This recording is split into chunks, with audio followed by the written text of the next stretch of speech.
when we last left this game, we just implemented the shooting component. So as we hold down our spacebar, we've got a nice equal delayed shooting. So in this video, we're going to take the next step and we're going to start adding in our enemy characters. So we've actually got something to play against. All right, so let's get into the production. Before we do anything else, we are going to need a new sprite to represent our enemy character. So we'll create a new sprite as usual. Like we did with the original player sprite, we are going to change the size of this to be 128 by 128, basically doubling the default size. All right, and again, as we know, it's not really very small, it just needs to be zoomed in a bit.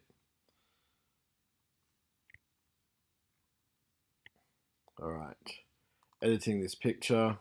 Again, I'm not going to spend a lot of time creating the perfect character. We can change our sprites later on. It's going to make something essentially as a placeholder for now. So probably put this into a bit of a fast forward and we'll come out the other side with something that we can play against.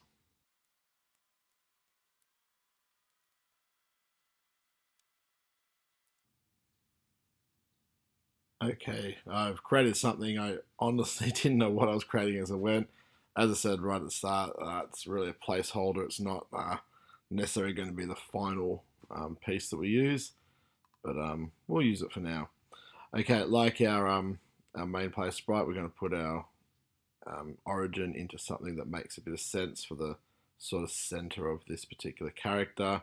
So I'm putting it somewhere around about here. And of course we'll name this to be SPR enemy. That will do for this particular example. And of course we can now close this off. Okay. All right, so we've made our sprite that we're going to use. You also might just notice if I jump back in for a second, I kind of drew it facing to the left this time. We've talked about in class something before how you generally will make your sprites all facing to the right because that's the default direction for 0 basically when you design something in GameMaker. But because we know this is going to come from the left-hand side and move across to the right-hand side, move across the left-hand side of the screen, I've decided to actually draw this one facing to the left just to save some time. All right, so what we're about to do is make another object for this. So again, create a new object. We'll give it the appropriate name. Again, we're following our naming convention, and we'll give it our enemy sprite. And let's just put one in the room for a second to get a bit of a feel for how it looks, making sure I'm on an instance layer. We've only got one at the moment, and I'm just going to drag in a bad guy. So it's going to look something like that. All right, if we ran this game now, well, our player and everything would work, but of course the bad guy has no actions, no events that it can respond to. So essentially it's just going to sit there as a stationary object. It will look like it's sort of flying because again the background is giving that illusion of movement, but really it's not doing anything itself. So what we're going to want to do is make this character, now this object, move across to the left hand side of our screen. The way we're going to do that is very, very similar to the way we made our bullet fly across the screen, and that is by adding in a speed into the create event, so that when one of these enemies is put on the screen, it gets created, it automatically starts moving in this left direction. So going into our object, we're going to add that create event. Remember that create event happens as soon as an object is created in the room, an instance is created, and I'm going to put a speed value, and this time it's going to be equal to, let's say, -5. It's negative, hopefully we're realizing now, because we want to move towards the left, and technically because our character really is facing towards the right, that's where the default direction for everything is. By making this negative now, I'm making it move towards the left. And because I've drawn it that way, it actually looks like it's flying the way it's facing, but reality it's actually going, the object's sort of moving backwards at this point. So let's just see how that looks. We'll play our game. So hopefully what we'll see is our bad guy character moving across the screen from right to left. Okay, so it is moving, but it seems to be moving at the same speed as the background. In fact, it is moving at the same speed as the background. So of course that looks kind of strange. So it's no good using the value 5 because that means, again, like I said, the same speed as the background. So let's maybe ramp this up to, let's go with 10 for a moment, just see how that looks.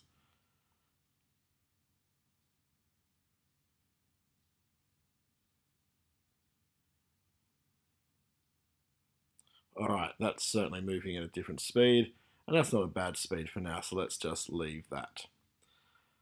Okay, so we've got now an enemy character that is going across the screen, but as we've talked about with the bullets as well, when this character does fly across the screen and goes off the edge, it is in fact going to be continuing on forever and taking up resources on our computer.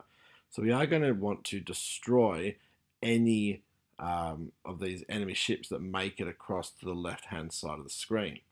So we need to put some code in to deal with that. So again, going into our enemy, we're going to add a new event, and again, a bit like our bullet, it's going to be an other, and it's going to be an outside room. And for now, we're again just going to destroy the object itself, so it's going to be that instance destroy.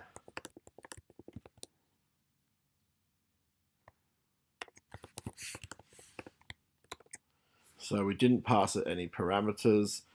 So basically, again, that just means that we're going to destroy the instance that it is. So we're an instance of the enemy.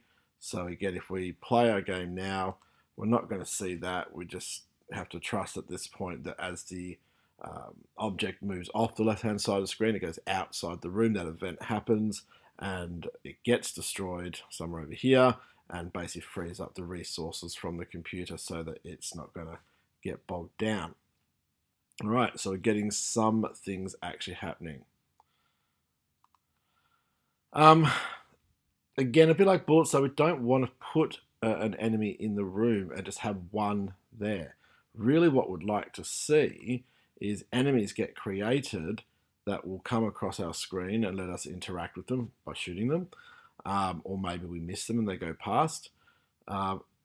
We don't want to have to design every single one of them and have them come across. So this time what we need to do is actually investigate a new idea, and I refer to these as controllers. Now, for me, what a controller is basically an object that doesn't actually have any shape itself. So we don't actually ever give it a sprite. It's not visible, and you don't directly interact with it, but it exists in your room, it exists in the game, so that it can control and manage other things, hence the name controller. So what we're going to create is an enemy controller, something that's going to sit in the room invisibly, but basically create new bad guys so that they get a steady stream of enemies coming across the screen. So let's see how we'd go about that. So we're going to create a new object. We are going to give it a name, so I'm going to call it obj enemy controller.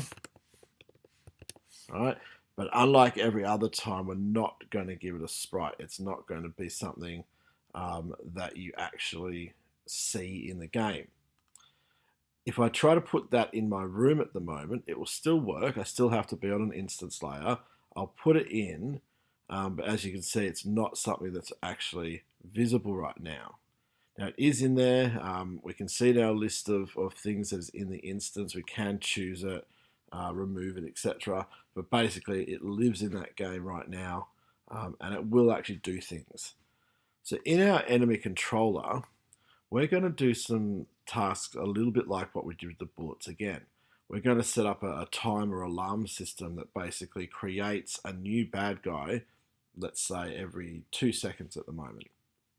So the first thing we're going to do is put our create event in so that we can set up our first timer. So let's go with alarm square bracket 0 equals 60. So we're saying the first alarm number 0 in this object. Now remember, we may have used alarm 0 in the bullet as well, but each object has its own set of alarms. So alarm 0 here is not the same as alarm 0 when we used it in the bullet. And we've chosen a value of 60 because we want to go for roughly 2 seconds, and by default it's around 30 steps or 30 frames basically for each real second in GameMaker, approximately. So that will give us an alarm. The other thing that we're going to set up here is a variable. No, actually, we won't use a variable. We can just do it without the variable for now. So we'll just leave it as the alarm. When the alarm goes off, so that event, we're going to create a new bad guy. So as we saw before, we're going to do that instance create.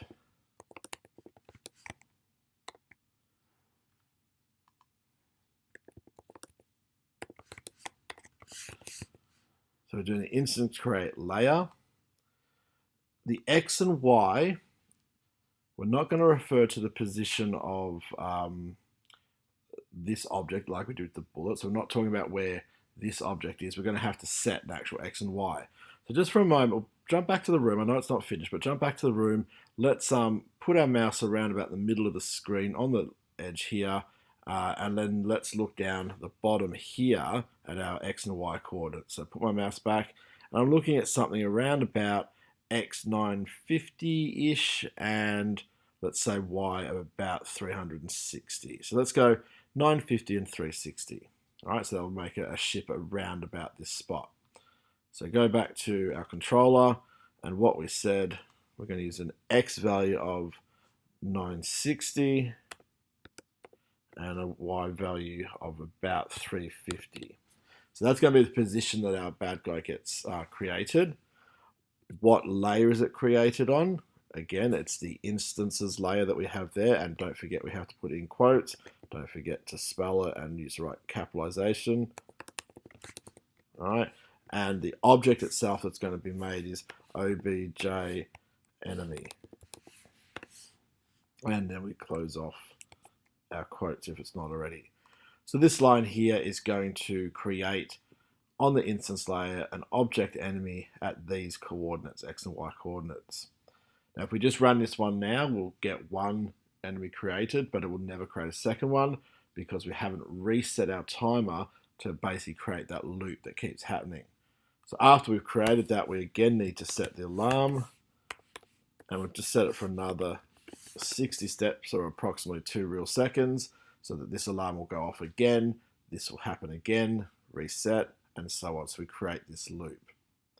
Now before we test it, if you haven't already done so, like I haven't, let's take the one bad guy that we had out. So down here is still our enemy controller. We can't see it, but it's there. And that's going to start creating our bad guys. So let's now see how that goes.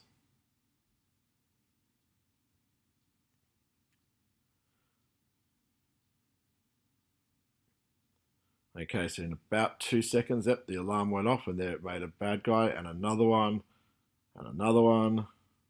and so on. So we've got this loop that's continuing to happen, making bad guys, so they can fly across the screen. At the moment, as you can see, it doesn't matter what we do, we're not interacting with them, but at least we've got something flowing across the screen. But I'm not very happy about the fact that they only show up in one spot. So I want to do one more thing in this video, which is to have these bad guys come out at different spots vertically. So not always at this point. It can be along this line basically, but it could come out here or it could come out here. So we're going to do that by introducing just a little bit more math. So let's close this off. Let's go back to our controller and have a look at this code. I might just make it a little bigger. So instead of just creating that instance at these exact coordinates, what I want to do is I'll keep the 960, the X coordinates, how far across it is, but this 350, I want it to be from a few different points. And there are many ways you could do that. You could create some sort of random function that picks a number between something top value and a bottom value. You could do all sorts of different ways, but I'm going to introduce another little quick command, and I'm going to write down the bottom here for a second. And the command is simply choose. Okay, So choose with brackets, and then inside there we can put some values. And what choose then does is it automatically randomly picks one of the values from inside the brackets. So what we're going to do is create some points essentially that we'd like to see bad guys come out. So again, let's pop into our room. We're not worried about how far across the screen. We'll keep that value the same as said. But let's say we want a bad guy to come out around about here. So again, if we're just looking at the second value down in this bottom left where the coordinates are, this second value, so we're looking at something around about 80, 85. Let's go down a bit more and probably looking around about 230. And we're sort of looking at a gap of around about 50, right? And the maximum we probably want to go is around about here of around about 650, give or take, all right? So let's go back to our controller and our choose command that we're starting to explore. And let's pick some value. So we said the first one's going to start around about, let's say around about 100. We'll go with 100. And then if we go down another, let's go in batches of 100. So 100 pixels down would be 200, and then 300, 400, 500, and 600. So we basically now have 6 possibilities for where the ship can come out from. So again, just jump to the room for a moment. It would be something like 100, 200, 300, 400, 500, 600, something like that. So let's go back. So what we need to do is not leave this choose here, of course, is we need to take this choose, and we just did it down the bottom originally so we could see. We're going to cut it out from there. And where we had this 350, this specific value, we're basically now going to replace that with this choose. So what this instance create now does is still creates on the instances layer an object enemy at X960, but it's going to randomly choose one of these as the Y value, so the vertical value. So we should see our enemies coming out at different points. It is possible, of course, with any random to get 2 of the same in a row, or 3 or 4 even. But generally speaking, if we have a look at it now, we should see those ships coming out at different points. So here comes our first one, came out where we saw it before, but yep, now our second one's down here, third one up there. So this is creating, we've got 2 in a row together, and we can see that we are getting them in different spots. So this would give us a reason now to fly up and down to try and get to those ships to shoot them and so forth. All right. So we're going to leave it there for this video. Again, we still can't interact with our ships. I don't love the way they're just popping up on the screen here. It is something we want to fix up later on. And I think we're going to definitely have to make our ship fly a bit faster and a few bits and pieces to make it possible to get to the bad guys. Because it's a bit slow. And then probably even our shooting a bit faster as well.